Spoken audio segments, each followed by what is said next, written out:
Hello, my name is Mauricio Sulaimán, president of the WBC, and I welcome you to this week's BoxCast presented by Pepe Sulaimán. We're trying to be up to date with the opportunity that a BoxCast gives you to be close to the fans and to the media. Today I would like to discuss a topic which is of great interest, which is the mandatory challenger rule. This rule was implemented by the WBC many years ago because before there was no mandatory. The champion could choose who he would fight, and at no time he could be made to fight the most dangerous, the most important, the upcoming talent, and they would just, as they say, duck fighters and just continue defending the championship against whoever the promoter would select. One of those examples was Archie Moore. He waited 5 years to be given the opportunity to fight for the title. Mantequilla Nápoles, 6 years waiting for that opportunity as number one contender. Things have changed very much, and today the mandatory rule is a common practice in all boxing, in all organizations. The WBC has a clear rule which mandates the champion to fight the mandatory contender once a year. To fight that mandatory contender, you must have a contender, a mandatory. And the way we have as a rule is that the fighter must win a final elimination bout, must win a series of fights billed as eliminations, or be voted by the Board of Governors as mandatory contender. He is fighting against Sandor Martin, the mandatory title defense. The WBC had ordered an indirect rematch for Russell, who had lost to Puello, but needed to do the mandatory first with Sandor Martin. However, the WBC has kept a very flexible and day-to-day running of the administration in order to try its best to give the fans and the boxing world the best fights possible. We do not rush into naming a mandatory contender. There have been cases in the past in which, unfortunately, fighters have become mandatory that do not have the level that a champion deserves to be mandated to fight. One example, Jivny Aldirim, which I take full responsibility. It was during the pandemic era. Yildirim had fought Dirrell. There was a rematch order because of the controversy of the cut. Eventually, the pandemic came at the end.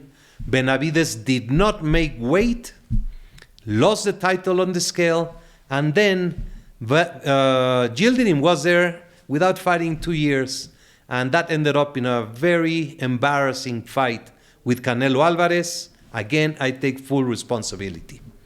After that, we decided to make sure that the mandatory contender had to be the best in the division. How do you lose great contenders? They go to other organizations and become champions, or they challenge for another organization. So the level of the mandatory challenger, it is not as easy as we all would think. The most recent case is David Benavidez. He was the mandatory contender at the super middleweight division. He was waiting for the time to fight Canelo Alvarez, and he decided to move up to the light heavyweight division, contacting the WBC. The WBC accepted him to fight for the interim champion in light heavyweight to become mandatory if he won for the light heavyweight champion, who was Beterbiev at the time. The WBC allowed Beterbiev to fight Bivol in an ultimate unification for the undisputed championship, with the understanding that Benavidez was a mandatory contender. That fight got delayed because of injury of Beterbiev. So the WBC at the convention confirmed the ruling that we accepted the unification bout with the condition that the mandatory was Benavidez. After the first fight, the WBC did approve a rematch, which was and took place, and at the same time approved Benavidez to fight the WBA interim champion Morel.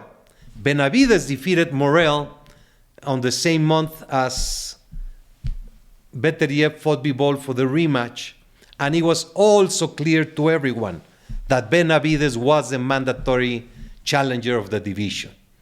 Bivol won in one of the greatest fights I have seen. He was so happy and proud to have won the WBC belt. He told me in person. He showed it in social media. And the WBC proceeded to order the fight, which at the end is not going to happen. Bivol has relinquished the WBC championship. So to be clear, whenever a fight is ordered as mandatory, the champion and the challenger are given through their camps a 30-day period for negotiations. During that time, they usually negotiate and they try to make that fight happen. And there have been so many occasions, countless examples in which the parties reach agreement even for a step aside. Fighters take a step aside, they allow other fights to take place, and then they fight in the future.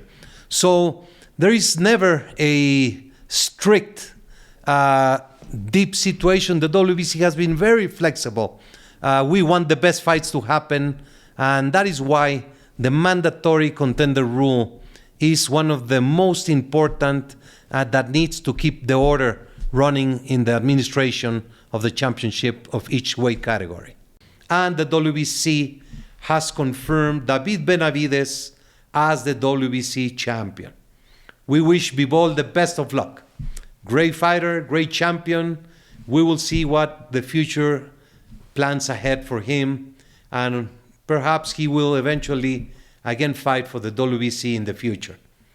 I would like to go back a little bit on examples when a champion takes a step aside. What happens to the championship? Because some people have questioned, why is Benavidez the WBC champion without fighting for the title? That is completely inaccurate. I'm going to give you 4 examples that go many years back, decades back, and you will see the level of fights that have happened. Ken Norton defeated Young to have the right to fight the winner of Muhammad Ali against Spinks. When Spinks defeated Ali and they wanted to do a rematch, the WBC was clear. If Ken Norton accepts, you can go ahead and do it. There was a controversy right there. Norton wanted the fight for the championship. They did not want to do the fight, so they withdrew the recognition and Norton became the WBC champion. Norton eventually fought Larry Holmes, who became a legendary champion with 15 title defenses of the WBC Heavyweight Championship. Next example is Lennox Lewis. While Lennox Lewis was being put aside by the powers of the promotion at that time, Riddick Bowe fought against Evander Holyfield, defeated him in a great fight, and he was mandated. Previously, everything was public. Lennox Lewis had knocked out Razor Ruddock in 2 rounds, and when Riddick Bowe proceeded with a horrible action of throwing the belt into the can, which was told by his manager, I don't remember his name. And then Lennox Lewis became the WBC heavyweight champion. Then those powers that be, like the television powers, recognized that while they had put him aside in favor of Holyfield and Bowe, Lennox Lewis eventually became the greatest champion of the era. Next, we have Triple G. Gennady Golovkin won the WBC interim title. We did a process to lead to the great fights, which eventually was to face Canelo Alvarez. Canelo was a champion, Golovkin the interim champion. As interim champion, he defeated the IBF champion. So he was champion for several organizations. When the WBC ordered Triple G Canelo, Canelo decided to step aside, relinquish the title, and Triple G became the WBC champion. And the last example is Devin Haney. He was the interim champion when Lomachenko was awarded the franchise designation. Then he became the champion. And look what Devin Haney did in those years as champion. So I just wanted to share a little bit of light. I understand the critics. I take the critics. I'm open to any discussion. But this matter about the mandatory contenders is one of the most complicated ones, especially when you have a fighter being champion of 2, 3, or 4 different organizations. Each organization has its own rules, its own rulings, its own agenda. And even though we have met in different occasions, the 4 presidents, we have tried to find solutions. We have tried to find a model that can be put forward for the benefit. At the end, the mandatory situation is going to be highly controversial. And of course, whoever has a fighter is different from the other promoter or manager. So there's going to be arguments. I hope that you enjoyed this. You are welcome to contact me and we'll be happy to discuss. And I thank you for joining the WBC BoxCast. I'll see you in the next one.